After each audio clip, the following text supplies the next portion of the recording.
എരുമേലിയിൽ 93കാരന് vote നിഷേധിച്ചതായി പരാതി. എരുമേലി ഓരിങ്കൽ കടവ് സ്വദേശി കല്ലുകുളങ്ങര Mathew സെബാസ്റ്റ്യനാണ് vote നിഷേധിക്കപ്പെട്ടത്. Vote ചെയ്തവരുടെ പേരുൾപ്പെടുന്ന രജിസ്റ്ററിൽ ഇദ്ദേഹത്തിന്റെ പേര് മുൻപ് തന്നെ രേഖപ്പെടുത്തിയിരുന്നതാണ് വോട്ട് നിഷേധിക്കാൻ കാരണമായത്. കനകപ്പലം നോയൽ മെമ്മോറിയൽ LP സ്കൂളിലെ 156 നമ്പർ ബൂത്തിലായിരുന്നു മാത്യു സെബാസ്റ്റ്യന് വോട്ട്. ഇതനുസരിച്ച് വൈകിട്ട് 3:30 വോട്ട് ചെയ്യാനെത്തിയെങ്കിലും രജിസ്റ്ററിൽ പേരുണ്ടായതിനാൽ വോട്ട് ചെയ്യാനാകില്ലെന്ന് അധികൃതർ അറിയിക്കുകയായിരുന്നു. മകനോടൊപ്പമായിരുന്നു മാത്യു സെബാസ്റ്റ്യൻ പോളിംഗ് ബൂത്തിലെത്തിയത്. വോട്ട് നിഷേധിക്കപ്പെട്ടതോടെ ഇവർ കളക്ടറെ അടക്കം ബന്ധപ്പെട്ട് പരാതി അറിയിച്ചു മടങ്ങി.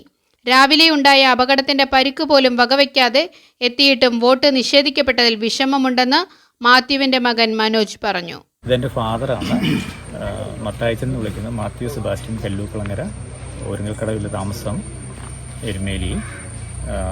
അച്ചായന് എല്ലാ പ്രാവശ്യവും ബൂത്തിൽ വന്നാണ് വോട്ട് ചെയ്യുന്നത്. ഈ പ്രാവശ്യവും അതുപോലെ വോട്ട് ചെയ്യാൻ വേണ്ടി ബൂത്തിലെത്തിയതാണ്. ബൂത്തിലെത്തിയപ്പോൾ അറിയാൻ സാധിച്ചു അച്ചായന് വോട്ടില്ല.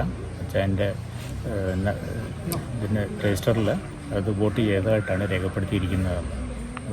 ഇവിടെയുള്ള ഉദ്യോഗസ്ഥരോട് സമീപിച്ചു. അവർ പറയുന്നത് നിങ്ങൾക്ക് വോട്ട് ചെയ്യാൻ പറ്റത്തില്ല, വേണമെങ്കിൽ പരാതി ചെയ്യാം. അച്ചായന് രാവിലെ ചെറിയ ആക്സിഡൻ്റ് ഉണ്ടായി, അതുപോലും വകവെക്കാതെ അച്ചായന് വോട്ട് ചെയ്യാൻ വേണ്ടി വന്നതാണ്. അപ്പം ഈ അവസ്ഥയിൽ ഇവിടെ എത്തിയിട്ട് വരുമ്പോൾ വോട്ടില്ല എന്നൊരു കാര്യം കേൾക്കുമ്പോൾ അത് ശരിക്കും മാനസികമായിട്ടൊരു ബുദ്ധിമുട്ടുണ്ടാക്കുന്നുണ്ട്. ഇതിൽ ഉത്തരവാദിത്തപ്പെട്ട അധികാരികൾ ഇതിന് വേണ്ടുന്ന നടപടികൾ സ്വീകരിക്കണം എന്ന് എനിക്ക് പറയാനുള്ളൂ.